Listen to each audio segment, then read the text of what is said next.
Entonces, ¿qué es lo primero que vamos a ver entonces? Un repaso de lo que es el esfuerzo deviatórico. Entonces, acá vemos que nos dicen, imagina un cuadradito de Plumavit, ¿ya? Tenemos nuestro cuadradito de Plumavit, un cubo. ¿Cómo tratarías de que se rompa o deforme? Si lo aprietas por todas sus caras con la misma fuerza, solo lograrías comprimirlo. A su vez, si disminuyes la presión atmosférica en vez de romperse, se expandiría. Esto es porque no hay hacia dónde huya lo que se rompe. Gráficamente sería esto, ¿cierto? Si aprieto la Plumavit, la achico, pero la tengo que apretar como en todas las direcciones, po. ¿Y por qué?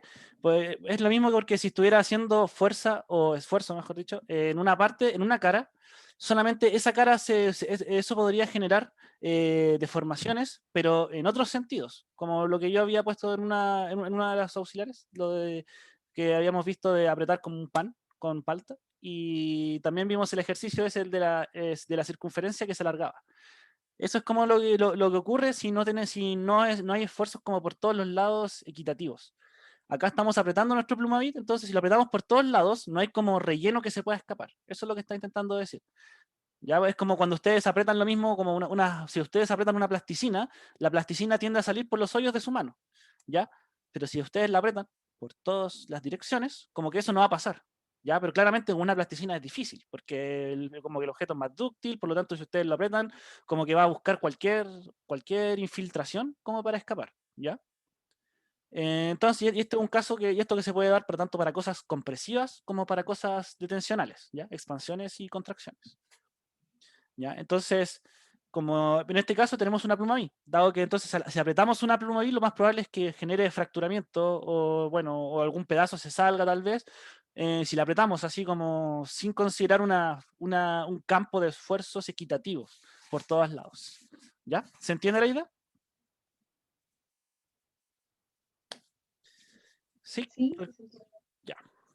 Sí, porque esto les puede servir un poco como para el control, como para formar argumentos, cosas así, para que ojalá se entienda bien esto. Entonces tenemos eso es lo que ocurre normalmente, como cuando tenemos por ejemplo, si metemos esta cosa de Plumavit, este cubito, lo metemos en la Tierra, como que la presión litostática, es decir, la presión que se ejerce por todos lados de la Tierra, mantendría estas características, ¿sí? La presión litostática es como lo que uno podría pensar que podría hacer esto, ¿ya? Esto sería un buen ejemplo. Entonces, ¿qué es lo que quiere decir esto que acabamos de mencionar? Entonces, esto sería, tenemos nuestro cuadradito de Plumavit y si le aplicamos esfuerzo en una dirección, naturalmente tiene que haber una consecuencia de esa aplicación de esfuerzo. Es decir, ¿cuál va a ser esa consecuencia de la aplicación de esfuerzo? Una deformación. Entonces, algo se tiene que deformar. Si yo aplico esfuerzos, algo se tiene que deformar en alguna parte. Si yo aprieto mi plasticina, en alguna parte se tiene que soltar la plasticina, ¿cierto? Si la piensan así, pescan su mano, pescan la plasticina, y si es como lo típico que se sale por arriba, por el hoyo que está entre el dedo pulgar y el dedo grande, y el siguiente dedo, ¿sí?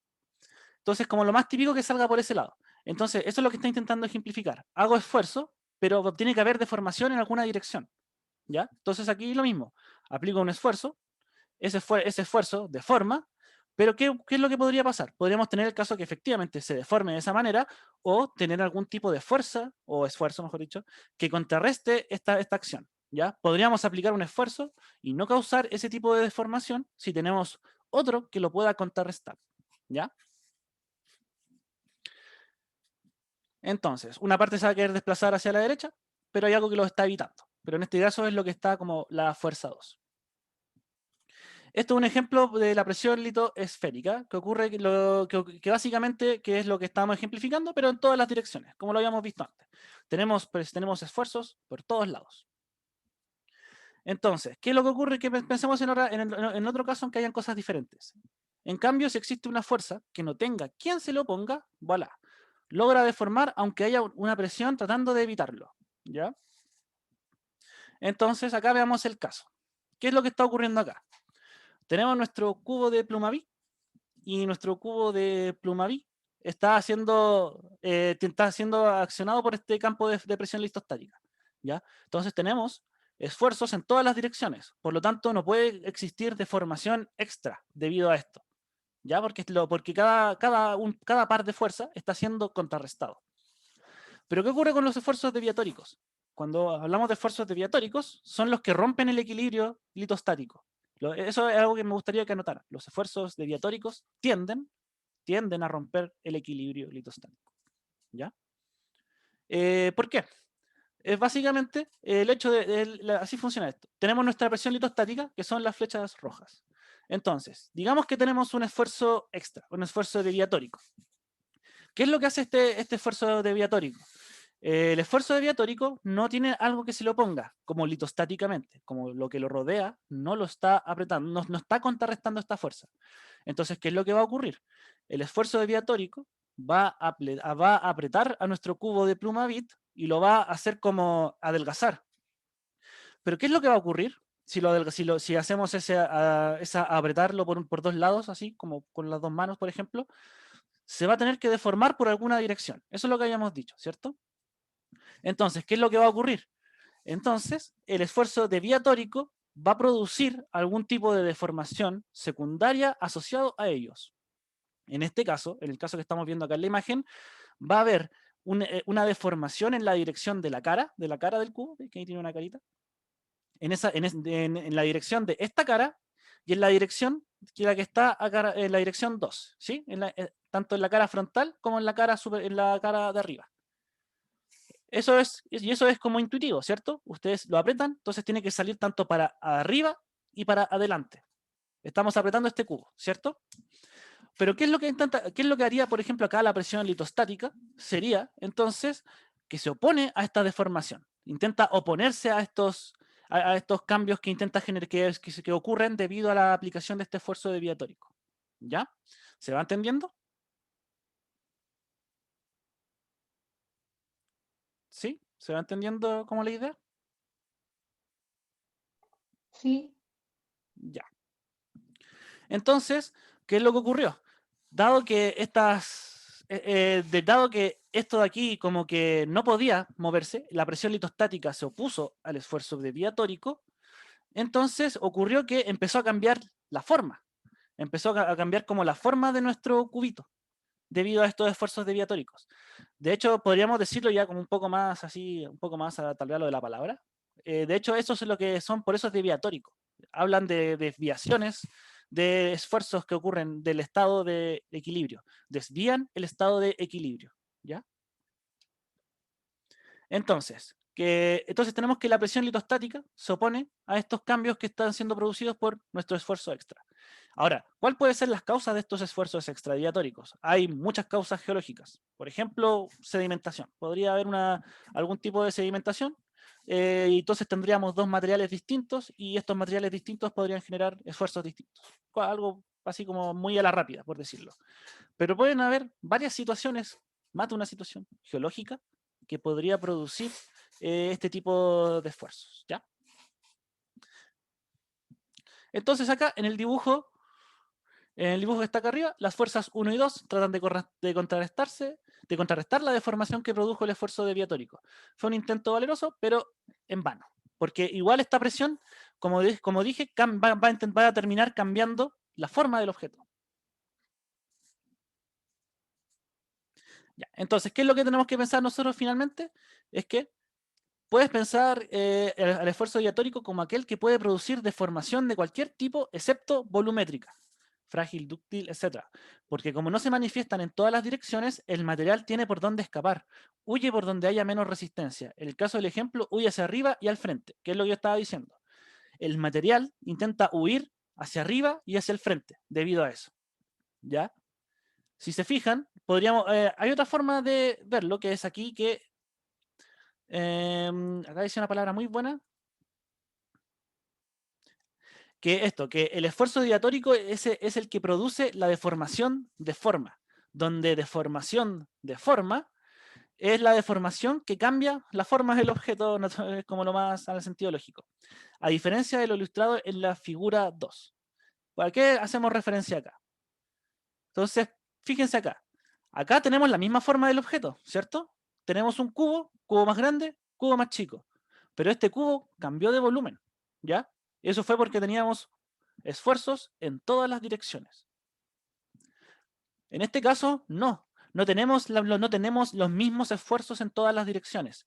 el material tiene por dónde escapar debido a que hay como direcciones preferenciales de los esfuerzos, por así decirlo. Entonces, los esfuerzos diatóricos es el que produce deformación de forma, cambia la forma del objeto. Aprieto una plasticina y la plasticina tiende a salir por mi mano, pero cambia de forma para hacer eso. ¿Ya? ¿Se entendió mejor esto lo de los esfuerzos deviatóricos? Si Sí, quieren, si quieren, también les puedo subir esto por si le quieren dar una leída también a esto, a este como material de ayuda. Ya, está muy ¿Ya? kawaii. Sí, estaba muy bueno cuando lo encontré así. Ya. Ojalá haya quedado claro, porque esto, como les digo, más que como la ecuación del esfuerzo deviatórico, que igual es importante que se la sepan, les digo, tienen que ojalá también entiendan un poco como a qué está haciendo referencia estos esfuerzos deviatóricos, de tal forma que puedan argumentar en base a esto. ¿Ya? Ejemplo rápido de esto, de lo que estábamos diciendo acá. Entonces, ¿se acuerdan de esta pregunta que hicimos en el auxiliar 2? Acá, si se fijan, cambió la forma del objeto. Teníamos un caso de una circunferencia de radio 10 y después de estos esfuerzos, si se acuerdan acá, pudimos calcular esfuerzos deviatóricos, existían esfuerzos deviatóricos y esos esfuerzos deviatóricos cambiaban la forma del objeto. ¿A qué forma lo cambiaban? Pasábamos de una circunferencia, pasábamos a una elipse. ¿Ya? Entonces, esto es como el caso como para que se entienda la idea, esto de lo de la pluma B, y esto es el caso como ya aplicado a un contexto de problema. ¿Ya? Entonces aquí cambió la forma de nuestra circunferencia, cambió a una elipse. ¿Sí? Debido a que teníamos esfuerzos deviatóricos. ¿Sí? ¿Se entiende?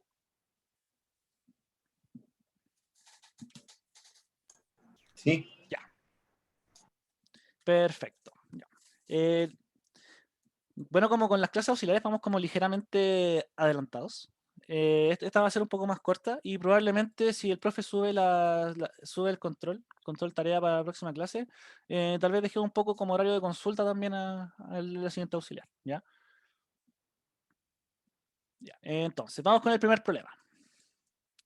Los lacólitos son formados por la cristalización de magma que intruye a lo largo de cavidades planas y largas de la roca matriz. El ascenso del magma ocurre con una presión muy alta que es capaz de deflectar las rocas sobreyacentes. Esto ocurre por un tema termal, ¿ya? Estas cosas, bueno, claramente si uno inyecta material, obviamente este material va a levantar la placa intuitivamente. Pero también hay un gran efecto termal de que la temperatura hace también hinchar esto, ¿ya? Pero en este caso, en este punto del curso, por el momento solamente nos vamos a estar enfocando como en la parte un poco más dinámica del asunto.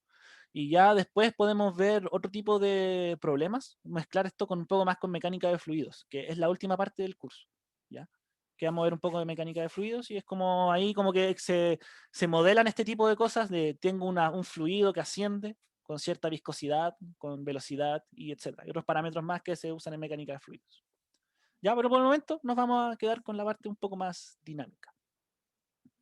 Entonces, considera una capa elástica de espesor H, es decir, nuestra placa de espesor H, que es flectada por la presión del magma ascendente con presión P. Es decir, el fluido sale de acá con presión P. Esa presión va a formar a lo que nosotros llamamos el lacolito, como un bulbo así en la placa. ¿Ya? Es como distinto a una montaña.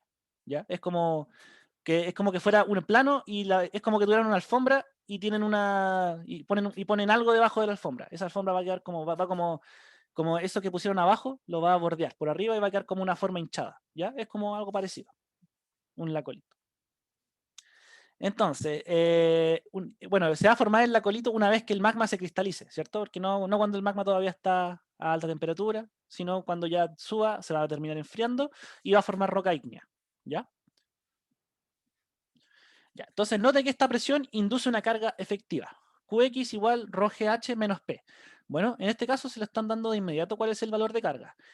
¿Por qué? Porque, bueno, con el profe ya vieron un poco más de que la ecuación de flexura se reescribe un poquito diferente, utilizando este término llamado carga efectiva, que al final es simplemente la resta entre las fuerzas restitutivas y la carga que estamos realizando, ¿ya? Que en este caso la carga es P, pero en la otra dirección.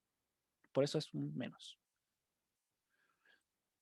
Entonces, dado el diagrama, escriba las condiciones de bordes del problema y calcule la flexura de la capa elástica. Y calcule la máxima flexura W0. Y considere que no hay fuerzas horizontales. Ya, entonces, si acá se fijan, tenemos un problema en un contexto geocientista. En este contexto geocientista, entonces, si ustedes recordarán, esto se parece a un problema que hicimos en la clase pasada, pero en el cual nosotros no le dimos ningún contexto. Nosotros dijimos, ya, pensemos en esto en una barra y vamos a hacer que la barra esté atada en 2 puntos. ¿Ya? Era el problema en el que teníamos una barra que se flectaba y la barra tenía 2 clavos en cada extremo. ¿Ya? Esto se puede tratar de la misma manera. ¿Ya? Esto es algo muy parecido. Entonces, se entendió el problema, ¿cierto?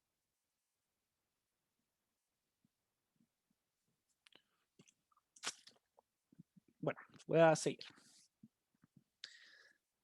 A ver, un segundo que...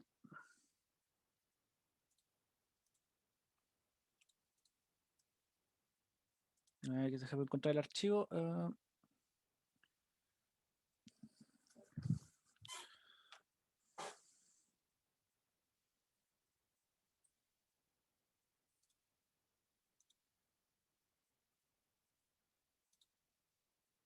Ahora sí. Ahí lo encuentro. Entonces, tenemos nuestra ecuación de flexura. ¿Sí? En este caso, me faltó ponerle ahí una tilda. Como les dije, ahora van a tener una ecuación de flexura un poquito diferente, como para hacer un poco más el tratamiento numérico en general para este tipo de cosas. Se hace un poco más simple. De decir que tenemos los términos con derivadas cuartas y segundas igualados a un término Q tilda. Y este Q tilda está dado por lo que yo había dicho antes de que esto era como las fuerzas restitutivas y las fuerzas de carga y la carga que está real, la carga realmente se está haciendo, y luego ahí está el término que nosotros asociamos a carga efectiva y ese es el Q tilda. ¿Ya? Entonces escribimos nuestra ecuación de flexura de esta forma. Y acá es como lo típico que uno dice en este tipo de problemas, que el P es nulo, y eso es como varias explicaciones. Bueno, primero tal vez no hay fuerzas horizontales, como lo más notorio, pero en general las fuerzas horizontales también aportan poco al problema, a la flexura. De hecho, si ustedes recordarán el problema pasado que hicimos, en el cual efectivamente habían fuerzas horizontales, que era el problema de la placa que tenía una forma sinusoidal. Esas situaciones son súper raras. ¿Por qué? Porque para que una placa se flecte de una forma sinusoidal, antes de que ocurra eso, lo más probable es que la placa se fracture, ¿sí? Es como que antes de que se doble de esa forma como un seno, la placa se va a fracturar. Y eso va a ser algo que va a ocurrir cercano a los términos críticos que habíamos calculado, ¿sí? A la presión crítica, a los esfuerzos críticos que teníamos. Ya. Entonces, tenemos entonces nuestra ecuación de flexura, que ¿cómo va a quedar? Va a quedar entonces, porque cancelamos el término P, nos va a quedar D, que recordemos que es un valor que está asociado al material, a la rigidez del material, un valor de rigidez, por la derivada cuarta, y eso va a ser igual a la carga.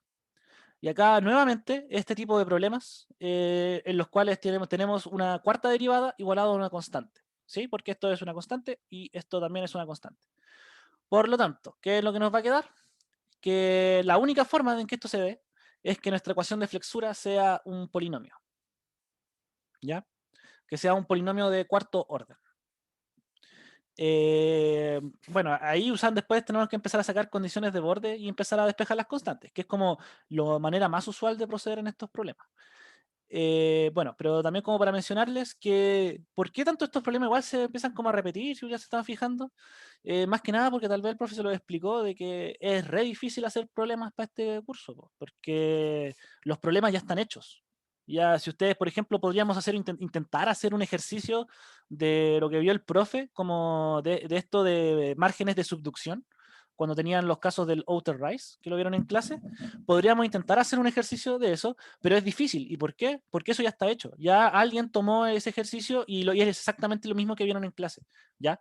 Como que ya no es lo mismo como en las partes matemáticas, que uno tenía muchos ejercicios para sacar. Acá las cosas son mucho más específicas y ya están hechas. Aplicaron teoría para resolver un problema de la naturaleza. ¿Ya? Y ese problema de la naturaleza ya está resuelto. Por lo tanto, es igual difícil hacer de este tipo de problemas. ¿Ya? Entonces, en general, estos problemas, esta forma de operar en ecuación de flexura es muy usual. Así que como para que la recuerden. Tengo una ecuación diferencial, veo que algunos términos se cancelan, después propongo una solución de la ecuación de flexura, aplico condiciones de borde, con las condiciones de borde despejo mis constantes y escribo cuál es mi flexura. Luego, ya teniendo mi ecuación de flexura, puedo realizar algunos análisis de la información que me podría dar. ¿Ya? Bueno, en este caso nos están pidiendo ya una información mucho más explícita que viene siendo la flexura máxima. ¿Ya? Entonces, condiciones de borde. Sistema centrado en x igual 0. Esto más que nada solamente quiere decir que el 0 va a estar acá, justamente en el eje. ¿Ya? Eso es simplemente para hacer una simetría entre menos L medio y L medio. Sí, acá va a ser menos L medios y acá más L medios. Y eso nos va a dar una cierta simetría para condiciones de borde. Y que va a ser muy útil. ¿Ya? Entonces, si se fijan acá del dibujo, como que a cierta distancia de donde está saliendo el magma, no hay flexura, ¿cierto? Entonces, en general, en estos casos, como se están moviendo placas, estamos hablando de objetos muy grandes, una condición de borde válida es que los extremos, la flexura es cero, porque a mucha distancia de la placa, ¿qué va a ocurrir? No se va a levantar para nada. Por lo tanto, no hay flexura en los bordes de esto. Y eso es exactamente la condición de borde que habíamos impuesto para el caso en que teníamos una barra que estaba clavada en los bordes. ¿Ya? ¿Alguna duda hasta el momento?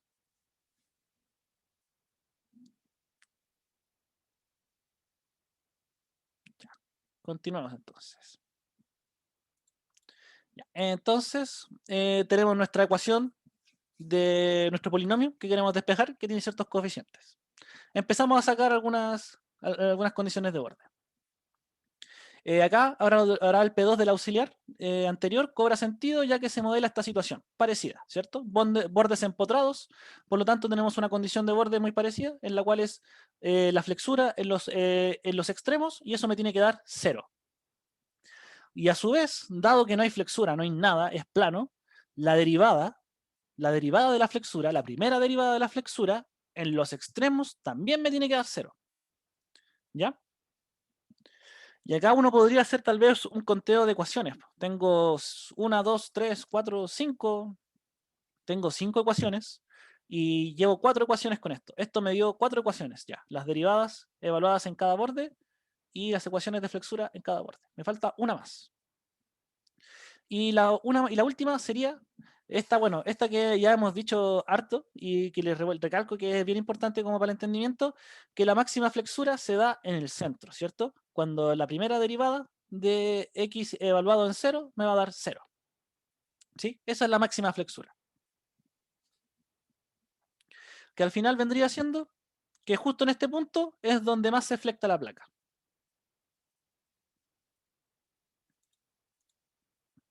Entonces, continuemos. Entonces, ya esto ya más del manejo matemático, evaluamos la flexura en L medios y en menos L medios. Empezamos a aplicar sacamos una de las constantes, C4, C3, C2, C1 y C0. Ese es el objetivo del problema, no lo olviden. Entonces, acá cosas ya usuales que uno hace, restar ambas ecuaciones. ¿Por qué? Porque algunas tienen signo positivo y son la misma y otras tienen signo negativo, y al hacer esto se van a cancelar algunos coeficientes, y eso nos va a simplificar harto la ecuación. Entonces, resolviendo la ecuación, nos va a quedar C3 L cubo partido en 4 más C1 por L igual 0, y eso nos queda como una factorización. Podemos cancelar una L, y eso nos queda ya en una forma mucho más simple que relaciona dos coeficientes, ¿sí? Relaciona el coeficiente C3 y una relación con el coeficiente C1. Entonces, continuamos.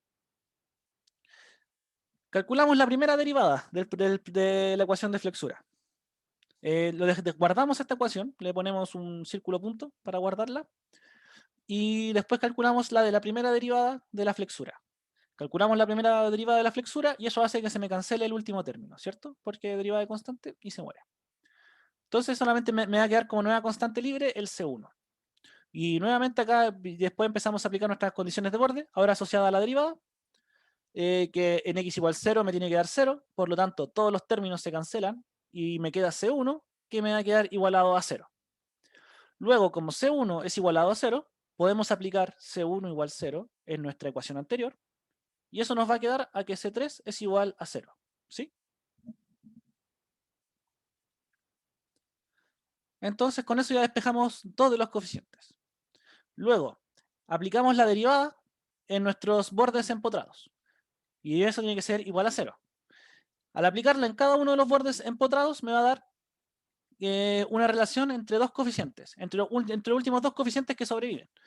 Bueno, me va a quedar 1, pero ese lo vamos a calcular al final. ¿Ya? Entonces tenemos C1 y C3. C1 y C3 se cancelaron. Me queda C4, C2 y C0. Entonces, usando la derivada en los bordes empotrados, me va a quedar que tengo una relación entre C2 y C4. ¿Ya? Bueno, acá uno lo que podría hacer también es hacer la evaluación en el otro borde empotrado, porque aquí yo evalué en L medios. Ahora yo pude haber evaluado en menos L medios, pero habría un problema, que si lo hacemos, dado que C3 y C1 son 0, C3 y C1 son ceros, me va a quedar este término, estos dos términos sobreviviendo, y por lo tanto, la ecuación, al solamente ser cuadrática, me va a quedar con el mismo signo. ¿Ya? Eso es solamente un tema de despeje. ¿Ya? Por lo tanto, ¿qué es lo que vamos a usar? Que la cuarta derivada, si yo derivo 4 veces la ecuación de flexura de esta forma, que tiene la forma de las constantes, solamente me va a sobrar un término. Y ese término que me va a sobrevivir va a ser el C4. 24 veces C4. Que eso simplemente sale de dividir 4 veces la ecuación que está acá. La derivan 4 veces y con eso obtienen que el término, que la constante C4, queda relacionada como 24 veces C4 es igual a Q sobre D. Con eso podemos sacar un valor fijo ya para C4 y eso nos queda Q sobre 24D. Y acá nos queda que C2 es igual a menos C4 por L cuadrado partido en 2. Por lo tanto ya encontramos los dos coeficientes que nos hacían falta. Entonces con eso nos queda que Wx es igual a C4 x4 menos C4 L cuadrado partido en 2 x cuadrado más la última constante que nos falta por despejar. C4 ya lo tenemos calculado, ¿ya? Entonces, ¿qué es lo último que nos falta hacer? Bueno, acá hay varias formas de operar, como para sacar esto de este término que falta, la C del C0, pero podemos usar cualquiera de nuestras condiciones de borde como ya para empezar a hacer el despeje. Usamos en particular la flexura en L medios, y eso nos tiene que dar 0, y ya con eso solamente nos va a quedar C4, C4 y C0, y esto es igualado a 0, por lo tanto ya podemos despejarlo. Nos queda entonces que C0 es igual a C4 por L4, L elevado a 4 dividido en 16, donde recordemos que L es el largo de todo el acolito. Es decir, es todo este largo de acá. Entonces, ahora sabiendo cuánto vale C0 y C4, podemos escribir nuestra ecuación de flexura. Y esa es nuestra ecuación de flexura en toda su forma. ¿Ya? Esto es lo que describe la flexura de esa placa que forma un lacolito. Cosas interesantes que mencionar. Si se fijan, como que las soluciones de esta cosa casi tienden a ser parábolas, ¿sí? Como que sería muy raro que me diera una cúbica, como que la solución de la flexura fuera cúbica, porque eso como en la realidad, ustedes lo piensan y como que no tiene mucho sentido. Pero parábolas, sí, parábolas tienen harto sentido, la verdad, porque se asemejan a cómo son las flexuras. Las flexuras tienen pinta de parábolas. Así como cerrando los ojos, se parece a una parábola. Entonces, como usual, que me den como términos potencias pares. ¿Ya? Bueno, y recordemos que el Q tenía una forma en particular que era P menos rho GH. Bueno, en este caso saqué un menos para escribirlo de esa forma. Ya. Y lo último que nos piden es la máxima flexura del problema. Máxima flexura del problema. Habíamos dicho que la máxima flexura se va a dar cuando la derivada se anule, ¿cierto? Pero hay una forma mucho más simple de hacerlo, que es simplemente recordando lo que dije, que en este punto de acá vamos a tener flexura máxima. Entonces, en x igual 0, el valor que me dé ahí va a ser el que yo llamo flexura máxima. Entonces, ¿qué es lo que yo voy a hacer? ¿Cuánto es la flexura máxima? Simplemente evalúo la flexura nx igual 0. Y eso me da flexura máxima igual a menos P menos rho GHL por L4 partido 384D. ¿Ya? ¿Alguna duda con el problema?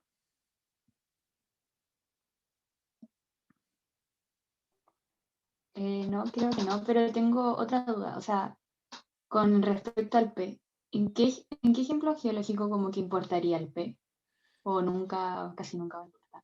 Eh, como que te refieres a cómo podría importar la presión. O sea, en algún ejemplo que sea como que influya más del 5%, que sea Ya que influye significativo. más del 5%. Ya, eso es Claro. un tema, igual es un tema más difícil como de pensar, pero eso es simplemente por las diferencias de magnitudes. ¿Y a qué me refiero con eso? Porque estas fuerzas P horizontales, si tú las comparas en magnitud con las otras fuerzas, las verticales, son demasiado grandes las verticales.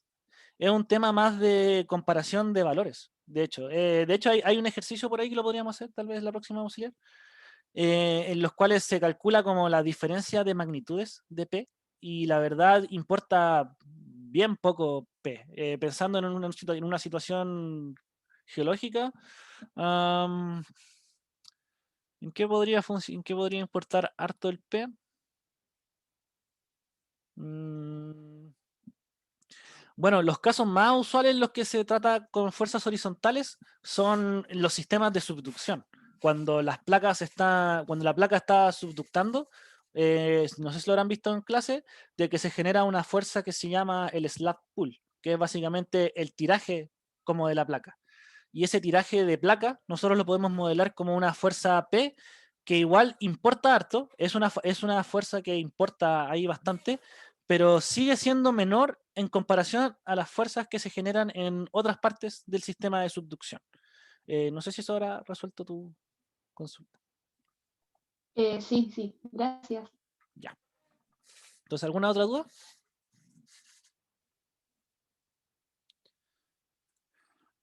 Ya. Entonces, continuemos. Otra cosa importante a mencionar. Bueno, yo les mandé el link del libro, el Turcot. Recomiendo leer algunas cosas de ahí, porque la verdad, bueno, el apunte igual está bien basado en esto y en otros libros igual, pero de todas formas recomiendo leer la parte de flexura, que creo que es el capítulo 2 del Turcot. En particular, déjenme, que aquí lo tengo. Recomendaría leer como las partes 3.15 más o menos, que los capítulos 3.14 y 3.15 y 3.16. Son cortitos, son como unas 4 o 5 páginas. Bueno, porque la verdad igual hay cosas más explicadas un poco más al detalle, como más con cálculos, por si les interesa. Igual yo encuentro que una buena explicación. Y lo otro, que por ejemplo para los ejercicios, igual apóyense en el libro. El libro es súper bueno, el turco. ¿Ya? Apóyense harto en el libro para estudiar. Ya. Entonces, vamos al último problema del auxiliar. Considere una placa litosférica sometida a una carga lineal. Muestre que el valor absoluto del bending moment tiene un máximo en xm igual a pi medios por alfa y que su valor es m máximo en menos 2d w0 partido en alfa cuadrado exponencial de menos pi medios. ¿Ya? ¿Cuál es la gracia acá? Denme un segundo que voy a dejar de compartir, que creo que me faltó poner ahí algo.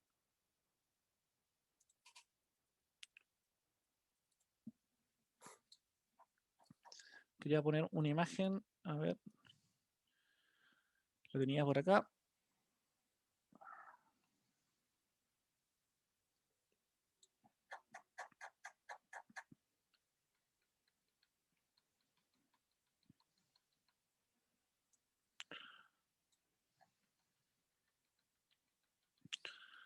A ver.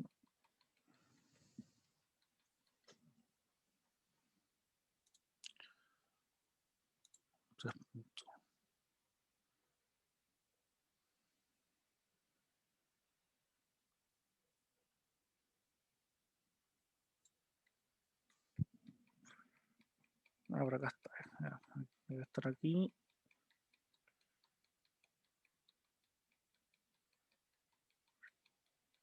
Acá está.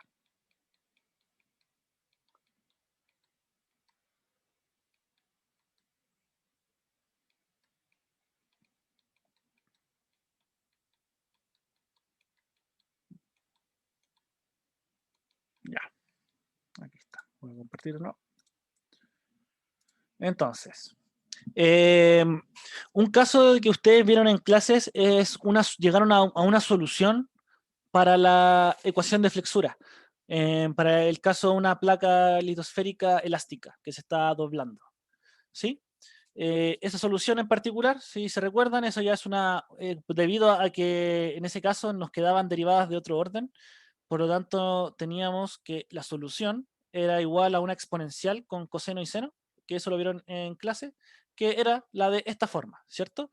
Que al final en términos de W0, como un valor inicial, tenemos que esta es la ecuación de flexura para un caso parecido a esto, que en el cual tenemos una carga lineal, ¿sí? Más o menos esto es lo que podría representar el caso en cuestión de la pregunta.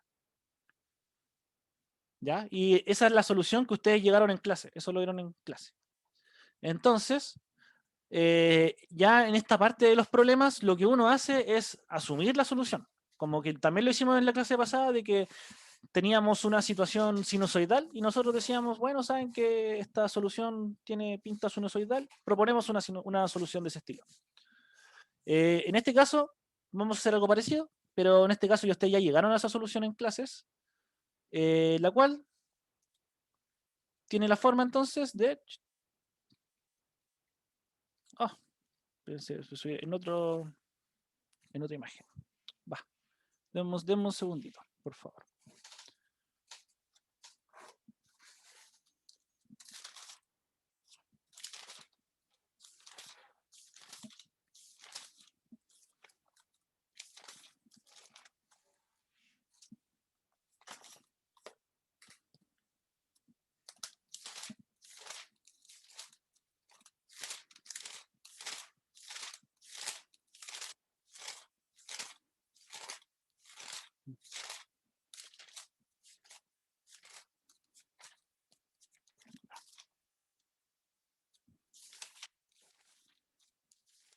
Ya, aquí está. Ya, entonces, ahora sí. Que por alguna razón no me salió en el escaneo, así que lo vamos a hacer como en pizarrita, pero esto ya es súper corto. Ya, y después les subo en la pauta, les voy a subir la parte escrita, que por alguna razón no me lo tomó el escaneo. Ya. Entonces, habíamos dicho nosotros que teníamos Wx igual a W0 exponencial de menos x sobre alfa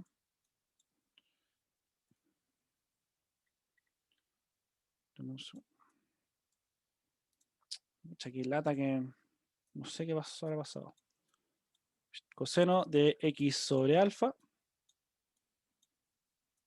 más el seno de x sobre alfa.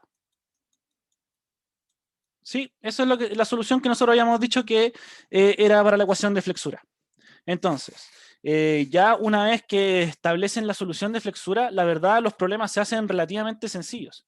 ¿Por qué? Porque con eso ya podemos sacar una cantidad de información bastante grande.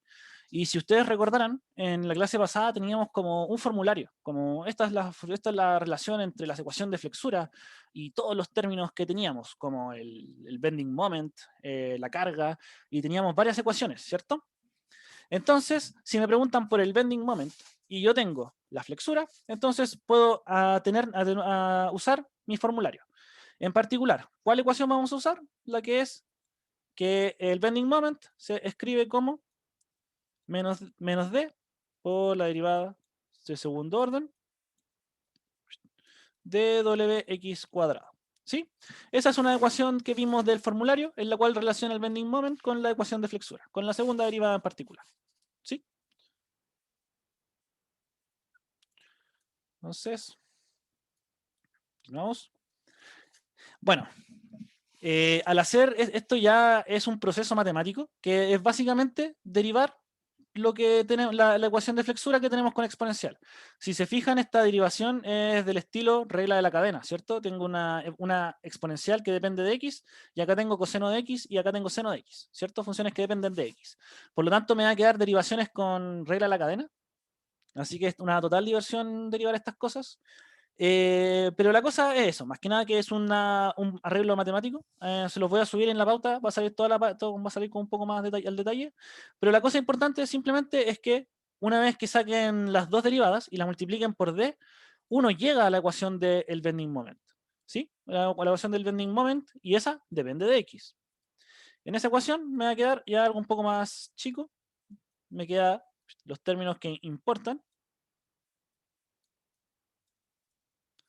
Exponencial de menos x sobre alfa.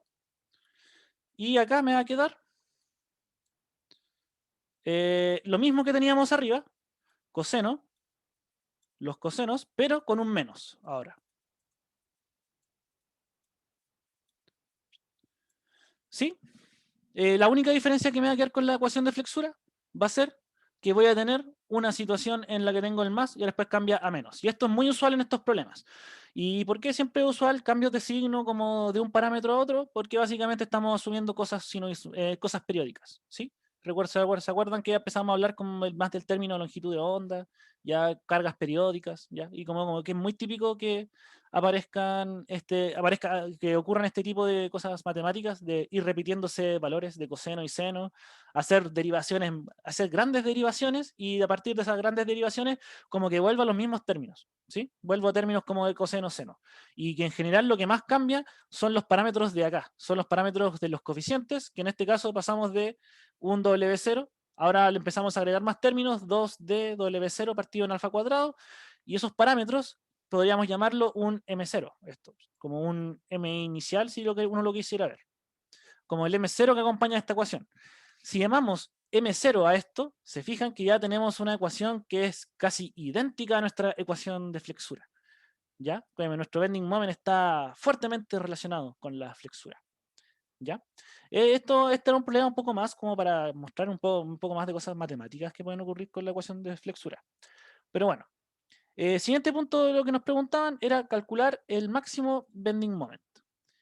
Bueno, una vez una vez que uno tiene la ecuación de M, ya es relativamente sencillo sacar los máximos. Uno puede hacer varias cosas.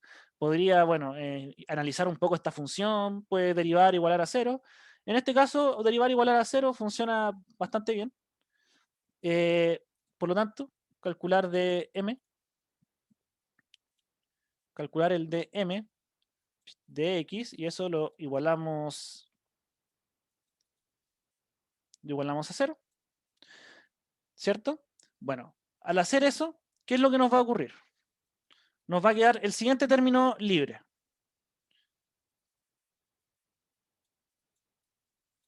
Nos va a quedar un término. Oh. Ahí está. Nos va a quedar el siguiente término libre. Una vez que hacen la igualación de igual a cero, voy a obtener el siguiente valor como máximo. ¿Ya? Si yo hago la derivada respecto a m, la primera derivada de m, y la igualo a cero, yo obtengo el siguiente valor máximo de m. ¿Ya? Tengo este siguiente valor, este término. ¿Cuál es la gracia? ¿Qué es lo que me están preguntando acá? Me están diciendo, me están preguntando cuál va a ser el x donde esto se maximice. ¿Cómo podemos ver que en cierto x esto se va a maximizar? Entonces, al buscar esto, me tengo que fijar. ¿Cuándo esta ecuación se maximiza? Entonces, en este caso ya estoy empezando a hacer un poco más del análisis matemático, y esto se va a maximizar cuando este coseno se maximice, cuando ya tenga su valor ya más grande. ¿Cuál sería el valor más grande que puede tener algo trigonométrico? Eso en general sabemos ya que es el 1, ¿cierto? Entonces, ¿qué es lo que estamos buscando? Estamos buscando cuáles son los valores que me cancelen este coseno, ¿cierto? Que lo hagan el valor máximo. Y ya la verdad, eso es simplemente imponer que X sobre alfa sea igual a pi medios, ¿cierto? Eso es lo que va a hacer que esto de acá sea su máximo valor. Por lo tanto, me va a quedar que el xm va a ser igual a pi medios sobre alfa. Y con eso me da con eso ya podemos despejar cuál es el x máximo donde se ocurre el máximo bending moment. Igual si se fijan, el valor que me dio de x, como de una placa, me dio en valor de ángulos. Me dio ya como en un valor un poco más raro a la hora de analizar. Y esto es más analizable con los gráficos que vieron con el profe, que eran del estilo divido la flexura respecto a la flexura inicial, a la flexura W0. En los gráficos en los cuales yo tengo, ¿cómo se llama esto? Dos cantidades adimensionales. Probablemente lo vieron en clase, que son de este estilo de gráficos de acá. ¿Sí? Que yo tengo valores adimensionales y hago este tipo de análisis de los valores como para poder ver dónde está ese X. Porque ahora el X que me entregó la información no era como un X que era así 20 kilómetros o algo así. No era algo tan natural. Era, o sea, no, más, que no era algo tan numéricamente más tangible. Era un valor mucho más aplicado a los ángulos, ¿sí?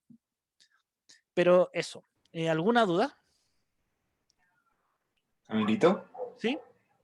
¿no debería ser en x igual 0? Es que en este caso, lo que tú dirías sería x igual 0 si la flexura máxima fuera en x igual 0. Pero en este caso estamos buscando el máximo bending moment.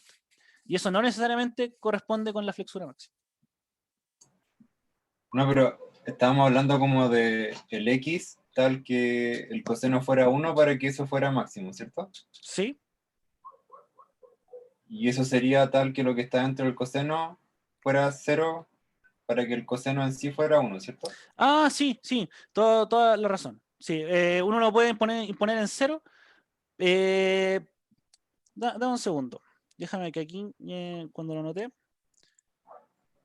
Bueno, lo voy a subir ahora en la pauta, porque cuando lo suba el escaneo, pero con la cuestión arreglada, pero sí, tenéis razón. Pero en realidad el argumento no deja de ser como el mismo, que creo que me confundí, tal vez debería ser un seno acá. Pero ahí lo voy a resubir.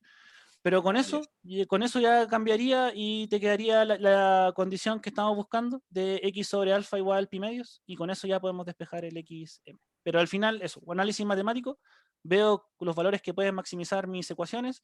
Si tengo cosas trigonométricas, estas cosas trigonométricas maximizan en el valor de 1. ¿Sí?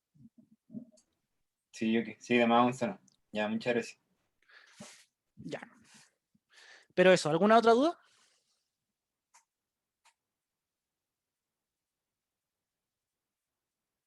Ya. Entonces, con eso estamos. Voy a detener la grabación.